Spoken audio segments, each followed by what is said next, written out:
Hello everyone, आप सबका science explored में स्वागत है। हमने पिछले कुछ वीडियोस में बोन्स से रिलेटेड कुछ इन्फॉर्मेशन और उनसे रिलेटेड कुछ डिसऑर्डर के बारे में जानकारी ली थी, जैसे कि आर्थराइटिस क्या है, उसके टाइप्स कौन से हैं। अगर इस वीडियो को आप देखना चाहते हो तो ऊपर दिए गए लिंक पे आप क्लिक कर सकते हो। जैसे कि हमने डिस्कस किया था कि आर्थराइटिस के बहुत से टाइप्स हैं, जैसे कि osteoarthritis, rheumatoid arthritis, inflammatory arthritis, gout, septic arthritis. तो ये सारे आर्थराइटिस के ही टाइप हैं। इनमें से रूमेटॉइड आर्थराइटिस और ऑस्टियोआर्थराइटिस ये बहुत ही कॉमन दिखाई देने वाला डिसऑर्डर है। इनमें से रूमेटॉइड आर्थराइटिस को हमने ऑलरेडी डिस्कस कर लिया है।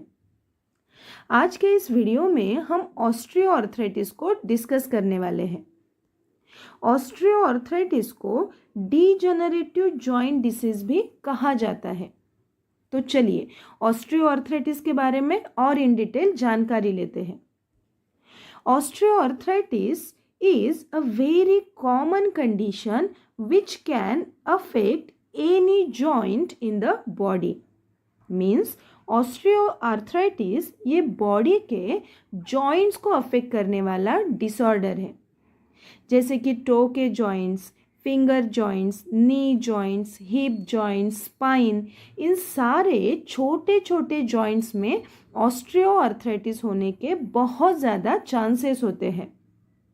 बट मोस्टली हमारे बॉडी का वेट जहाँ पे ज़्यादा लिया जाता है, जैसे कि नी और फिट, यहाँ के जॉइंट्स ज़्यादा अफेक्ट हो जाते हैं ऑस्टियोआर्थराइटिस से। अब सवाल ये है कि ऑस्टियोआर्थराइटिस एग्जैक्टली क्या है, इसमें एग्जैक्टली क्या होता है। तो हमारे जो बोन्स होते हैं उन बोन्स के ऊपर, मतलब जहाँ पे दो बोन जॉइंट बनाते हैं, उन दोनों बोन के ऊपर एक लेयर होती है, उसे हम कार्टिलेज कहते हैं। तो ये कार्टिलेज मूवमेंट के समय दोनों बोन्स को फ्रिक्शन होने से बचाती है। तो ये कार्टिलेज का क्या फंक्शन होता है, मतलब जहाँ पे दो बोन जॉइंट हो रहे हैं वहाँ पे कार्टिलेज है, और इस कार्टिलेज का फंक्शन क्या होता है, दोनों बोन्स को फ्रिक्शन होने से बचाने का काम ये कार्टिलेज करती है। बट ऑस्टियोआर्थराइटिस के केस में क्या होता है, ये जो कार्टिलेज की लेयर होती है ये इस बोन से निकलने लगती है, जैसे कि इस डायग्राम में आप देख सकते हो। तो ये कार्टिलेज की लेयर यहाँ से निकल रही है धीरे धीरे। अब आप सोच सकते हो कि अगर ये कार्टिलेज यहाँ से अगर निकल जाता है तो क्या हो सकता है। यस, आपने सही सोचा।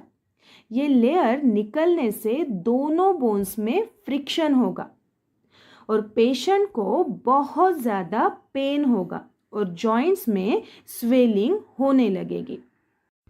तो ये होता है ऑस्टियोआर्थराइटिस होने का एग्जैक्ट कारण। मतलब जब बोन्स के ऊपर से ये कार्टिलेज की लेयर निकल जाएगी तब ये दोनों बोन्स एक दूसरे से फ्रिक्शन करेंगे और पेशेंट को बहुत ज़्यादा पेन होगा, और इसी कंडीशन को हम ऑस्टियोआर्थराइटिस कहेंगे। अभी हम ऑस्टियोआर्थराइटिस में क्या सिम्टम्स दिखाई देते हैं ये जान लेते हैं। इसके सिम्टम्स धीरे धीरे दिखाई देते हैं, क्योंकि जैसे जैसे पर्सन की एज बढ़ेगी उनके जॉइंट से कार्टिलेज की लेयर भी निकलने लगेगी और इसके सिम्टम्स भी स्लोली दिखाई देना स्टार्ट हो जाएगा। तो चलिए इसके सिम्टम्स क्या होते हैं ये जान लेते हैं। इसमें अफेक्टेड जॉइंट्स में पेशेंट को बहुत ज़्यादा पेन फील होगा। जब भी पेशेंट मूवमेंट करेगा तब उसे पेन महसूस हो जाएगा। जॉइंट्स में स्वेलिंग आ जाएगी, जॉइंट्स की फ्लेक्सिबिलिटी कम होगी और छोटे छोटे मूवमेंट्स में भी पेशेंट को पेन होगा और इसी वजह से जॉइंट्स में स्टिफनेस आ जाएगा। अफेक्टेड जॉइंट के साइड में हार्ड लम्प्स बने हैं ऐसे पेशेंट को फील होगा।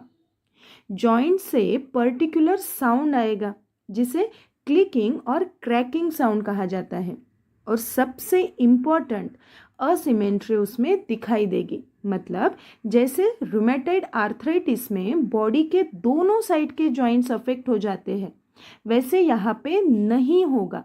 यहाँ पे बॉडी के कोई भी जॉइंट अफेक्ट हो सकते हैं। तो अगर ये सारे सिम्टम्स किसी में दिखाई देते हैं तो इसे इग्नोर ना करते हुए पेशेंट ने तुरंत डॉक्टर से चेकअप करना चाहिए। तो डॉक्टर इसे डायग्नोस कैसे करेंगे? So, the diagnosis of osteoarthritis is usually based on symptoms and physical examination. मतलब डॉक्टर सबसे पहले पेशेंट के सिम्टम्स जान लेंगे, कब उन्हें ये सिम्टम्स दिखाई देना स्टार्ट हुआ है, कब ये डेवलप्ड हुआ है। तो ऐसे कुछ क्वेश्चंस डॉक्टर पेशेंट को पूछ सकते हैं। बाद में वो पेशेंट को फिजिकली चेक करेंगे, जैसे कि पेशेंट के जॉइंट्स में टेंडरनेस है या नहीं, उनमें स्वेलिंग है या नहीं, उनके जो जॉइंट्स है वो बॉडी को सपोर्ट कर रहे हैं या फिर नहीं, मसल्स को वो सपोर्ट कर रहे हैं या फिर नहीं। तो ये कुछ बेसिक बातें वो फिजिकल एग्जामिनेशन करके जान लेंगे। और चेकअप के बाद अगर उन्हें लगता है कि पेशेंट को ऑस्टियोआर्थराइटिस होने के चांसेस है, तो चेकअप के बाद डॉक्टर कुछ टेस्ट भी पेशेंट को रिकमेंड कर सकते हैं, जैसे कि x ray. But X-ray are not usually helpful in diagnosis of osteoarthritis. But x-ray से डॉक्टर ये जान सकते हैं कि जॉइंट्स पे कोई कैल्शियम डिपॉजिट हुआ है या फिर नहीं। कुछ केसेस में MRI स्कैन भी डॉक्टर रिकमेंड कर सकते हैं। But there is no blood test for osteoarthritis. Osteoarthritis के लिए कोई ब्लड टेस्ट नहीं है। हम ब्लड टेस्ट से ये नहीं जान सकते हैं कि पेशेंट को ऑस्टियोआर्थराइटिस हुआ है या फिर नहीं। अभी हम देखेंगे ऑस्टियोआर्थराइटिस पे कोई ट्रीटमेंट है भी या नहीं। So there is no cure for osteoarthritis. तो ऑस्टियोआर्थराइटिस होने के बाद उसे किसी भी ट्रीटमेंट से हम ट्रीट नहीं कर सकते हैं। बट ऑस्टियोआर्थराइटिस के माइल्ड और मॉडरेट जो सिम्टम्स है उन्हें कुछ हद तक मैनेज किया जा सकता है। जैसे कि मेडिसिन से पेशेंट को कुछ हद तक हेल्प हो सकती है, डेली एक्सरसाइज से भी पेशेंट को हेल्प होगी, फिजियोथेरेपिस्ट भी पेशेंट को हेल्प कर सकते हैं, और हेल्दी डाइट। ये सारे ट्रीटमेंट से पेशेंट को कुछ हद तक पेन से रिलीफ मिल सकता है। बहुत से केसेस में हॉट एंड कोल्ड थेरेपी से भी पेशेंट को टेम्पररी पेन से रिलीफ मिल सकता है, और कुछ सपोर्ट डिवाइसेस से भी जॉइंट्स पे आने वाले स्ट्रेस को आप कम कर सकते हो। तो ये कुछ बेसिक ट्रीटमेंट होते हैं जिनसे पेशेंट को टेम्पररी रिलीफ मिल सकता है ऑस्टियोआर्थराइटिस से। अभी हम ये जान लेते हैं कि ऑस्टियोआर्थराइटिस के रिस्क फैक्टर क्या है। मतलब किस पर्सन को ऑस्टियोआर्थराइटिस होने के ज़्यादा चांसेस होते हैं। तो सबसे पहले है ओल्डर एज। मतलब जैसे जैसे पर्सन का एज बढ़ेगा ऑस्टियोआर्थराइटिस होने के चांसेस भी उनमें बढ़ने लगेंगे। नेक्स्ट है वुमेन्स। वुमेन्स को ऑस्टियोआर्थराइटिस होने के ज़्यादा चांसेस होता है। ऐसे क्यों होता है, इसका रीज़न अभी तक कोई बता नहीं सका है, बट परसेंटेज वाइज अगर देखते हैं तो वुमेन्स को मेन से ज़्यादा प्रॉब्लम होता है ऑस्टियोआर्थराइटिस का। Next is obesity. Obese person को ऑस्टियोआर्थराइटिस होने के ज़्यादा चांसेस होते हैं। जॉइंट इंजुरी से भी ऑस्टियोआर्थराइटिस हो सकता है। अगर जॉइंट से कार्टिलेज की लेयर एक्सीडेंटली अगर निकल जाती है तो पर्सन को ऑस्टियोआर्थराइटिस होने के चांसेस बढ़ जाएंगे। नेक्स्ट है repeated stress on the joint. अगर किसी पेशेंट में, किसी पर्सन के जॉइंट्स पे अगर रिपीटेडली स्ट्रेस आ रहा है तो उनसे भी कार्टिलेज की लेयर निकल सकती है और उन्हें ऑस्टियोआर्थराइटिस के चांसेस बढ़ जाएंगे। नेक्स्ट रिस्क फैक्टर है जेनेटिक्स। ऑस्टियोआर्थराइटिस ये जेनेटिक्स भी हो सकता है, ऐसे कुछ रिसर्च में सामने आया है। तो अगर कोई पेशेंट है तो पेशेंट की अगर फैमिली में किसी को अगर ऑस्टियोआर्थराइटिस हुआ है तो उनसे वो ऑस्टियोआर्थराइटिस आगे की जनरेशन में भी ट्रांसफ़र हो सकता है। तो ये भी एक रीज़न है, ये भी हम रिस्क फैक्टर बोल सकते हैं। नेक्स्ट है बोन डिफॉर्मिटी। अगर बोन से रिलेटेड किसी को कोई डिसीज़ है तो उनमें भी ऑस्टियोआर्थराइटिस होने के चांसेस बढ़ जाएंगे। और लास्ट है सर्टन मेटाबॉलिक डिसीजेस। अगर किसी को पर्टिकुलर कुछ डिसीज़ हुआ है जैसे कि डायबिटीज़, तो उन पेशेंट्स में भी ऑस्टियोआर्थराइटिस होने के चांसेस बढ़ जाते हैं। तो ये कुछ बेसिक रिस्क फैक्टर है, मतलब किसी पर्सन को ऑस्टियोआर्थराइटिस होने के चांसेस कब बढ़ेंगे, तो ये होते हैं कुछ रिस्क फैक्टर। तो ये हुआ हमारा आज का वीडियो। तो हमने ऑस्टियोआर्थराइटिस के बारे में सारी जानकारी इस वीडियो में हमने कवर कर ली है।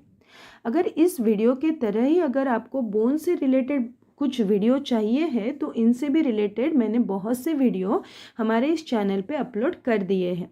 अगर ये वीडियोस आपको देखना है तो इनकी लिंक मैंने डिस्क्रिप्शन बॉक्स में प्रोवाइड की है, तो आप वहाँ पे जाके ये सारे वीडियोस देख सकते हो। तो आज का वीडियो यहाँ तक देखने के लिए थैंक यू।